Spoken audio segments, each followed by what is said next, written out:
জানেন তো, নির্দিষ্ট কোনো ব্যক্তির সাথে প্রতিদিন কথা বলার অভ্যেসটা আসলে স্লো পয়জনিং এর মতোই সাংঘাতিক।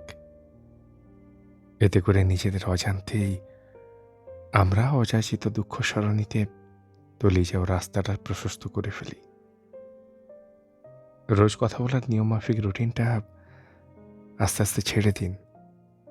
অ্যাটাচমেন্ট ব্যাপারটা প্রথম যতটা মধুর, ক্রমেই সেটা সময়ের সাথে সাথে অভিশপ্ত বিশ্বের ধোঁয়ার মতন টুটি চেপে বসে। কারো বিষয়ে খুব বেশি আগ্রহ নিয়ে এগোবেন না। উপযাচক হয়ে কাউকে ভালো মন্দ বলতে যাবেন না। কেউ যদি বলে আকাশের রং সবুজ কিংবা হাতি উড়তে পারে, তার ভুল ধরিয়ে দেওয়ার নেশায় কাতর হবেন না।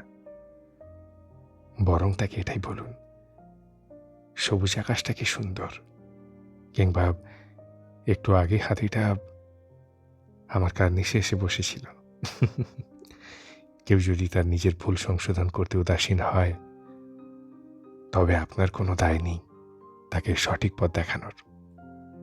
যতক্ষণ না কেউ আপনার কাছে সমস্যার সমাধান চেয়ে আর্জি জানায়, ততক্ষণ পর্যন্ত আগ বাড়িয়ে আপনি সেই বিষয়ে নিজেকে জড়াবেন না। পদ্মপাতা জলের মতন নিজেকে রাখতে জানলেই জীবন সুন্দর। মানুষের সাথে মানসিক নৈকট্যে আপনি চরম হতাশা আর অসহনীয়তা, অবহেলাটুকুই কেবল সঞ্চয় করবেন। কথা কম বলুন।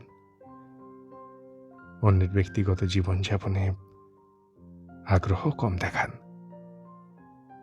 হামলে পড়ে মেসেজ করা বন্ধ করুন। সবকিছুর ব্যাখ্যা সকলকে দিতে যাবেন না।